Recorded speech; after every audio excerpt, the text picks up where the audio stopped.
بسم اللہ الرحمن الرحیم وبہ نستعین انہ خیر ناصر ومعین وصلی اللہ علی محمد وآلہ الطاہرین۔ الحمدللہ، خداوند متعال کے لطف و کرم سے ہماری گفتگو ہدایہ اسیریہ میں ہے۔ ہدایہ اسیریہ کا مختصر تعارف اور اسی طریقے سے مصنف ہدایہ اسیریہ یعنی مفضل ابن عمر ابہری کے جو مختصر حالات زندگی ہیں وہ آپ کے سامنے پیش ہوئے۔ اچھا، ایک اور بحث اصل متن میں وارد ہونے سے پہلے جو آغاز میں ضروری ہے کہ جس کی جانب اشارہ کروں وہ ہے حکمت کی تعریف، حکمت کے اقسام اور ان اقسام کی وضاحت۔ یہ ایک بحث ہے کہ جس کو آغاز میں ذکر کرنا ضروری سمجھتا ہوں، لیکن اس سے بھی پہلے ایک نقطہ کہ جس کو یہاں پر نہایت اختصار کے ساتھ آپ کے سامنے پیش کرنا چاہوں گا، وہ ہے خود جو اہل معرفت کے گروہ ہیں، ان کے جو مختلف گروہ ہیں ان کا ایک مختصر سا تعارف۔ اگرچہ میں نے جیسا کہ پہلے بھی عرض کیا کہ تفصیلاً اس کو میں پہلے عرض کر چکا ہوں فلسفے کے تعارف میں، لیکن یہاں پر ایک نقطے کو صرف آپ کی خدمت میں عرض کروں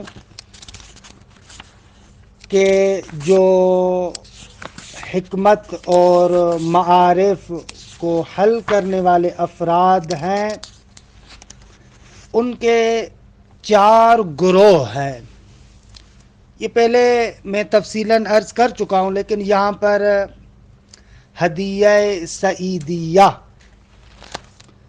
کے حاشیے میں ایک مطلب آیا ہے کہ جو میں نے پہلے بعض کتابوں کے تعارف میں پیش کیا ہے، مطلب اس حاشیے کو فقط ذکر کرتا ہوں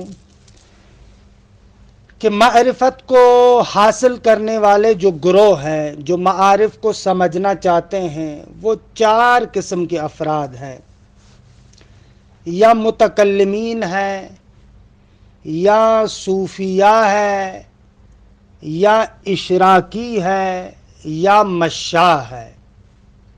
یہ 4 گروہ ہیں۔ عرض کیا تھا کہ ملا صدرہ سے پہلے یہ 4 تھے، 5واں خود مروم صدرہ ہے جو حکمت متعالیہ ہے، اس کو انہوں نے ذکر نہیں کیا ہدیہ سعیدیہ والے نے۔ حاشیے میں جو مطلب ذکر کرتے ہیں ہدیہ سعیدیہ کے حاشیے میں، کہتے ہیں کہ سعادت عظمیٰ، اگر انسان چاہتا ہے کہ اپنی حقیقی سعادت تک نائل ہو تو سعادت عظمیٰ مربوط ہے اس بات کے ساتھ کہ انسان کو واجب تعالیٰ کے ذات، صفات اور آثار کی معرفت ہونی چاہیے، اور واجب تعالیٰ کی ذات و صفات و آثار کی معرفت کے جو طریق ہیں، راستے ہیں، وہ اس طریقے سے ہیں۔ یا تو انسان یہ معرفت ریاضت اور کشف و شہود کے ذریعے سے حاصل کرتا ہے، یعنی انسان تہذیب نفس کے ذریعے سے، انسان اپنے باطن کو پاک و صاف کرتا ہے۔ اس کا نتیجہ یہ ہوتا ہے کہ انسان کا قلب جب ہر طرح کی برائیوں سے پاک اور صاف ہو جاتا ہے تو اس پر انوار الہیہ کی بارش ہوتی ہے، کہ جس کو ہم کشف و شہود کہتے ہیں۔ یا تو انسان معرفت کردگار، معرفت صفات کردگار، معرفت آثار کردگار، ریاضت اور کشف و شہود کے ذریعے سے حاصل کرتا ہے، یا یہ معرفت نظر و استدلال کے ذریعے سے، عقلی نظر و استدلال کے ذریعے سے حاصل کرتا ہے۔ اچھا، جو افراد معرفت کردگار ریاضت اور کشف و شہود کے ذریعے سے حاصل کرتے ہیں، ان کی دو قسمیں ہیں۔ یا تو وہ افراد ظواہر شریعت کے بھی ملتزم ہوتے ہیں اور چاہتے ہیں کہ شریعت کا التزام ہو، ایسے گروہ کو متصوفہ کہا جاتا ہے، صوفیہ کہا جاتا ہے۔ متصوفہ اور صوفیہ اس گروہ کا نام ہے کہ جو معرفت کردگار ریاضت و کشف و شہود کے ذریعے سے حاصل کرتے ہیں، منتہا ملتزم ہوتے ہیں کہ شریعت کے مطابق ہونا چاہیے یہ سارا کام، خوب ان کو صوفیہ کہتے ہیں۔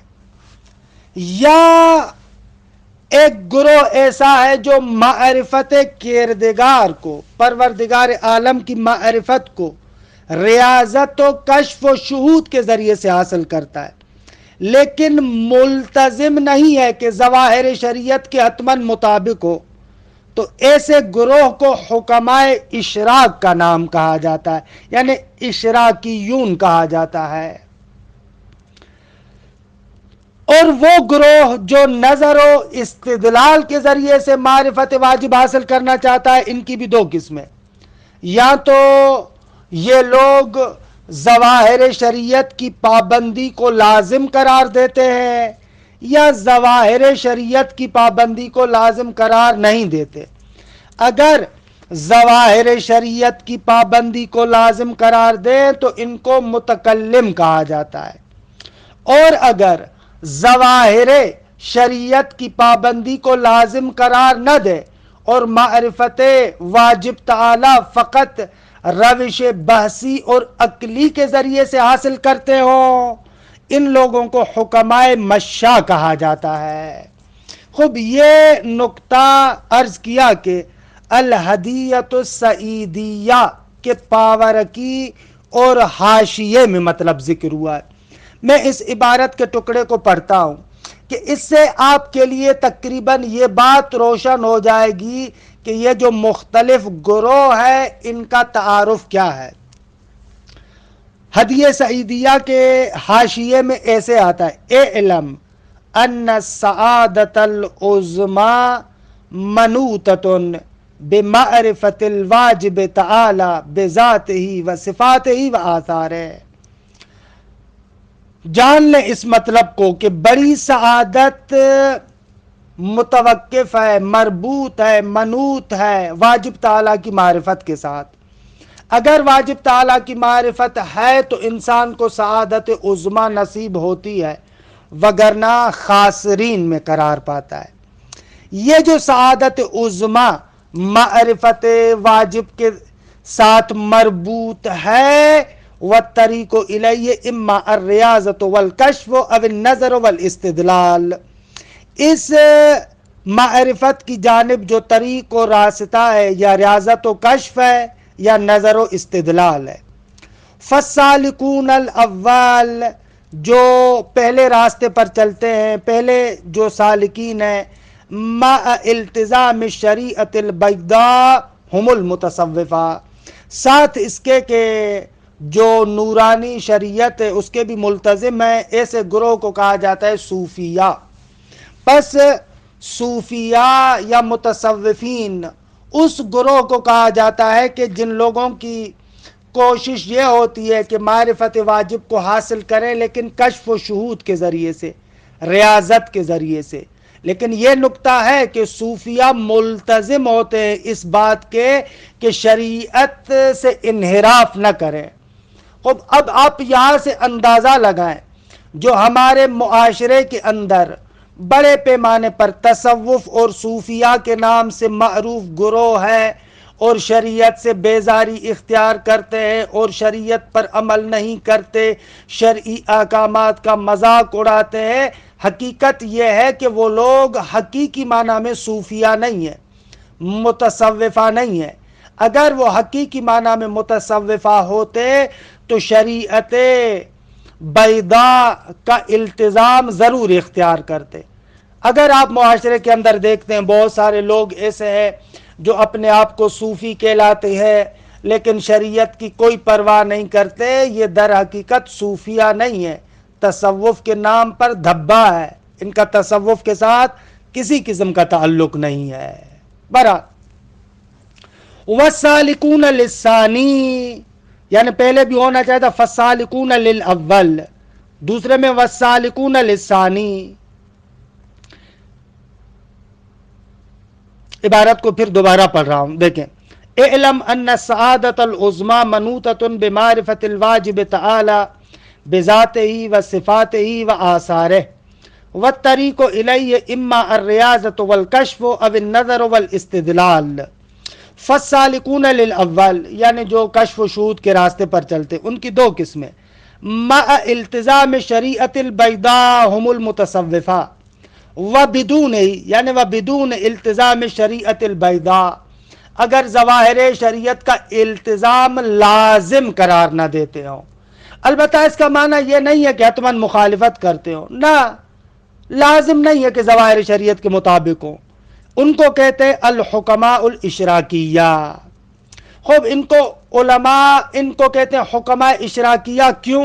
فرماتے ہیں اس لیے کہ لأن التصفیۃ علت اشراک انوار المعرفت علی قلوبہم، اس لیے کہ تصفیہ، اپنے قلب کو صاف کرنا، یہ علت ہے اس بات کی کہ انوار معرفت کی تابانی ان کے قلوب اور دلوں پر ہوتی رہے.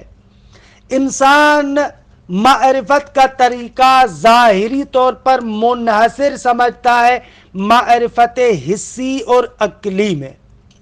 اکثر لوگ تو ہمارے وہ ہیں جو معرفت کو فقط اور فقط معرفت حسی میں محدود کرتے ہیں.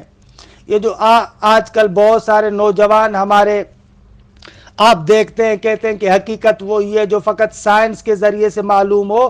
تو عزیز من، سائنسی طریقے سے جو ہمیں معرفت حاصل ہوتی ہے وہ معرفت حسی ہے.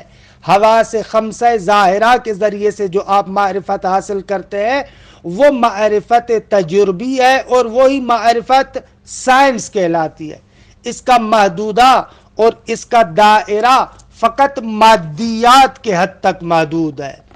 البتہ مادیات میں بھی فقط ظواہر مادیات تک محدود ہے، کیونکہ حواس خمسہ ظاہرہ کے ذریعے سے انسان فقط اعراض کو محسوس کرتا ہے، وگرنہ جو جواہر ہے، جواہر مادیہ کی معرفت بھی انسان اپنے حواس خمسہ ظاہرہ کے ذریعے سے حاصل نہیں کر سکتا. یہ جتنے بھی سائنسی علوم ہیں یہ فقط ظواہر مادہ کی معرفت ہے. ان کے ارتباطات کو سمجھتے ہیں، ان کے خواص اور خاصیتوں کو سمجھتے ہیں، اور ان خواص اور خاصیتوں کے ذریعے سے بہت ساری ایجادات آپ کے اور ہمارے سامنے آتی ہیں. یہ ہمارا ایک گروہ ہے جو بہت بڑا گروہ ہے، وہ معرفت کو فقط اسی حد تک محدود کرتا ہے. نہ عزیز من، درست ہے کہ اس معرفت کے حسی نتائج ہمارے ہاں بہت زیادہ ملموس ہیں، ہمارے سامنے روشن ہیں، لیکن اس کا مقصد یہ نہیں ہے کہ انسان کی حقیقت کو محدود کرے آپ فقط اس معرفت حسی کے اندر. نہ عزیز من، معرفت کا دامن بہت زیادہ وسیع ہے. اس کے بعد جو معرفت کا دوسرا درجہ آتا ہے وہ ہے معرفت عقلی، کہ جس کو آپ معرفت فکری، معرفت بحثی کے نام سے بھی کہہ سکتے ہیں. یہ معرفت عقلی ہمارے ہاں کلام اور فلسفے کی شکل میں متجلی ہوتی ہے. یہ معرفت کا دوسرا درجہ ہے کہ اس درجے میں ہم لوگ معرفت عقلی، اپنے عقل، اپنے غور و فکر کے ذریعے سے حقائق کو سمجھتے ہیں۔ ظاہر سی بات ہے کہ اس معرفت کا دائرہ پہلی معرفت کے دائرے سے وسیع تر ہے۔ معرفت حسی اور معرفت تجربی فقط محدود تھی اس عالم مادہ کے ظواہر تک، لیکن معرفت عقلی کا دائرہ وسیع تر ہے۔ اولاً وہ محدود نہیں ہے عالم مادہ تک، بلکہ ماوراء مادہ کی معرفت عقل کے ذریعے سے ممکن ہے۔ ثانیاً عالم مادہ کے بھی جو ظواہر ہے ان سے ہٹ کر جو جواہر ہے، جو کلیات ہے، ان کی معرفت بھی اسی معرفت عقلی کے ذریعے سے ممکن ہے۔ تو بہرحال معرفت کا دوسرا درجہ معرفت عقلی ہے۔ اچھا، معرفت کا تیسرا درجہ جو متصوفہ اور حکماء اشراقیون کہتے ہیں وہ ہے معرفت شہودی۔ معرفت شہودی قلب کے ذریعے سے، انسان اپنے دل کے ذریعے سے معرفت کے دریچے اپنے اوپر کھولتا ہے۔ یہ معرفت بھی ایسی معرفت ہے کہ جس معرفت کا دائرہ بہت زیادہ وسیع ہے، بہت زیادہ وسیع ہے، اور اس معرفت میں انسان علم شہودی اور علم حضوری کو حاصل کرتا ہے۔ آپ کو معلوم ہوگا منطق کے مباحث میں ایک تقسیم علم کی کرتے ہیں کہ علم یا علم حصولی ہے یا علم حضوری ہے۔ علم حصولی سے مراد یہ ہے کہ الصورۃ الحاصلۃ من الشیء عند العقل، کسی شے کی صورت کا انسان کے عقل میں حاصل ہونا۔ یہ مختلف تعبیرات ہے اس کی، یعنی اشیاء کے جو مفاہیم ذہنیہ، صور ذہنیہ آپ کے ذہن میں حاصل ہوتے ہیں، ان صور ذہنیہ کے ذریعے سے آپ جو اشیاء کی معرفت حاصل کرتے ہیں اس کو کہتے ہیں علم حصولی۔ اس کے مقابلے میں ہے علم حضوری، علم شہودی۔ اس علم شہودی اور علم حضوری کے اندر اشیاء کی صورت انسان کے ذہن میں حاضر نہیں ہوتی، بلکہ انسان خود حقیقت کو پا لیتا ہے، خود وہ شے عالم کے محضر میں آتی ہے، نہ کہ عالم کے ہاتھ اس شے کی تصویر اور مفہوم آتا ہو۔ خود یہ علم شہودی ہے، علم حضوری ہے۔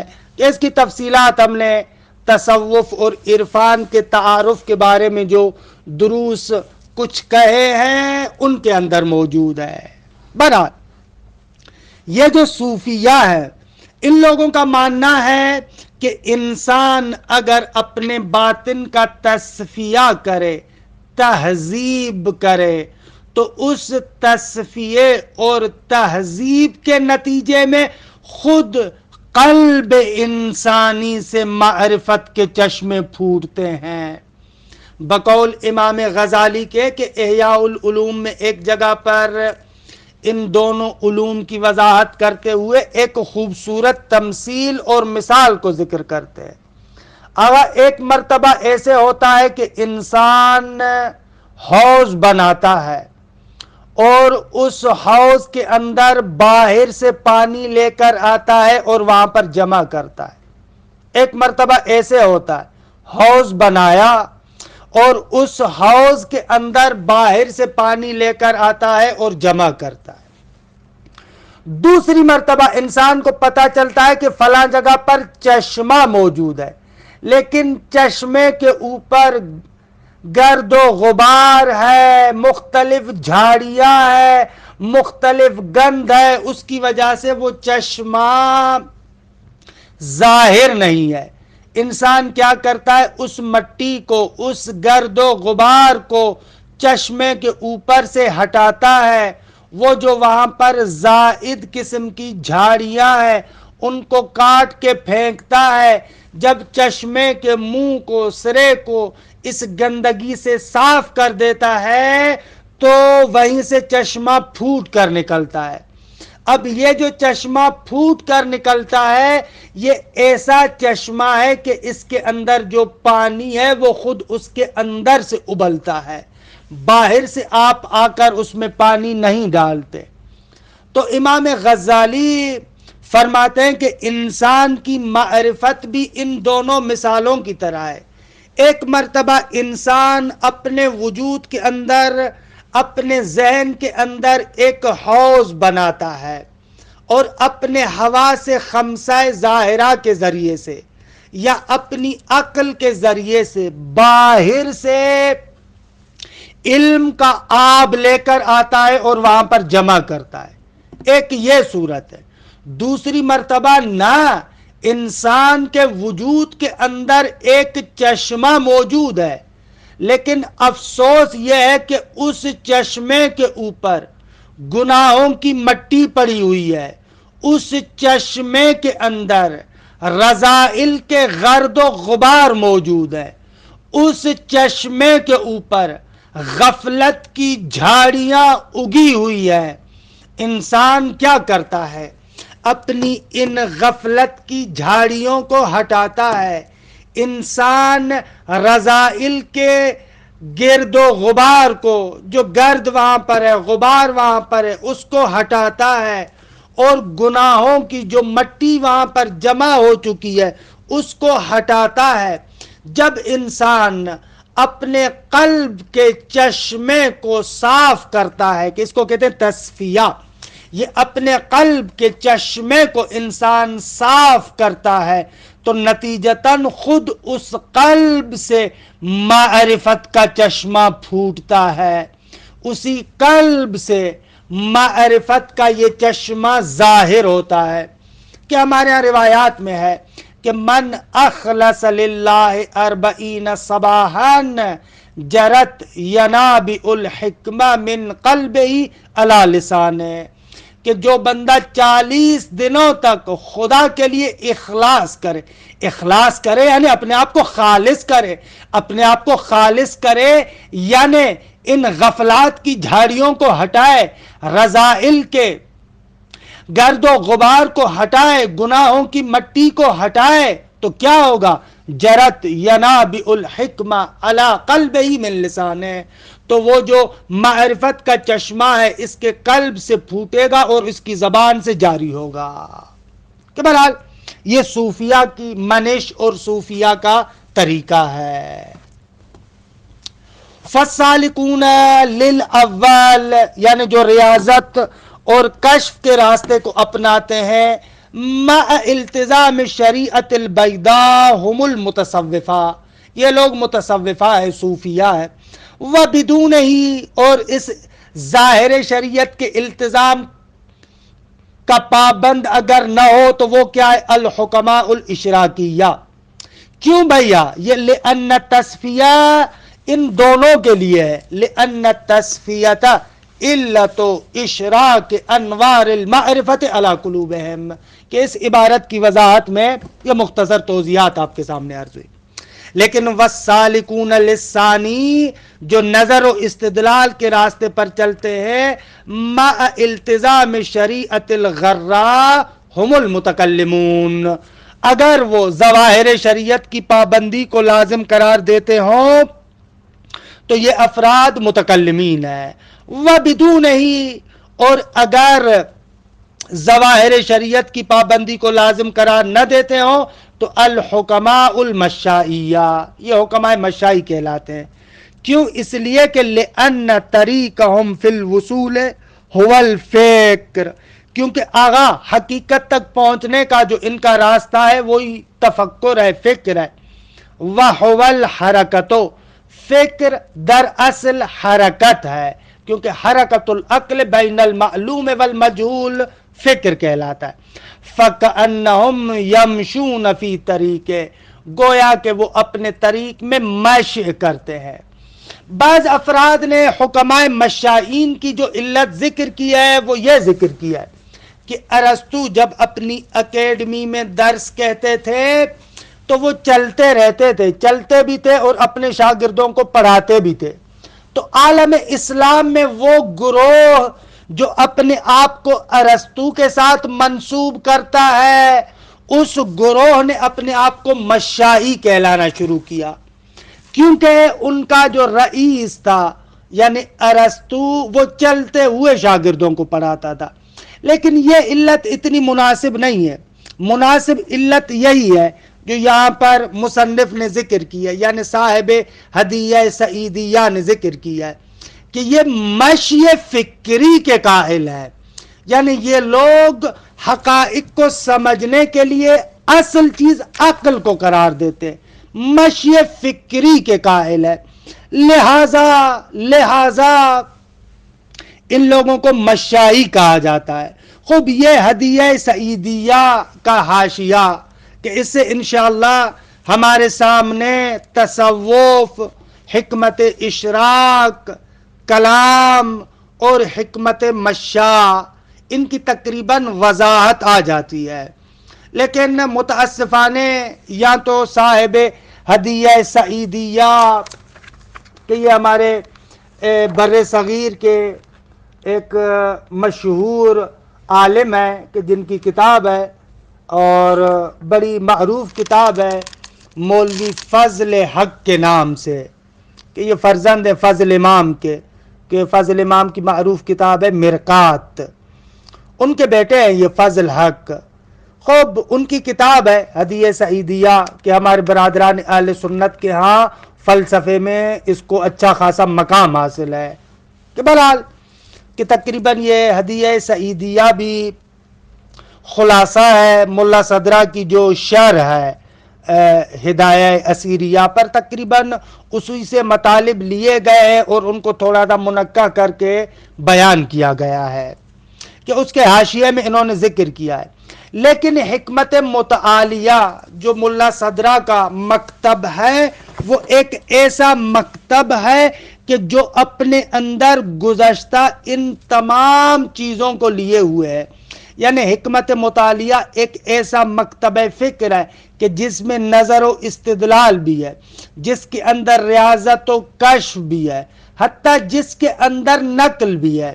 اسی لیے معروف ہے کہ ملا صدرہ کی حکمت مطالعہ یعنی قرآن و عرفان و برہان کا مجموعہ ہے، کہ بہرحال یہ تفصیلات میں فلسفے کے تعارف میں جہاں پر مکتب ملا صدرہ کو بیان کر رہا تھا وہاں پر مفصل طریقے سے پیش کر چکا ہوں۔ خوب قرار تو یہ تھا کہ حکمت اور اس کے اقسام کی تعریف کو بیان کریں گے، لیکن بہرحال اس حاشیے میں زیادہ وقت لگ گیا۔ آغاز ہے انشاءاللہ، آہستہ آہستہ مطالب چلیں گے، پھر آہستہ آہستہ سرعت آئے گی۔ وصلی اللہ علی محمد و آلہ الطاہرین۔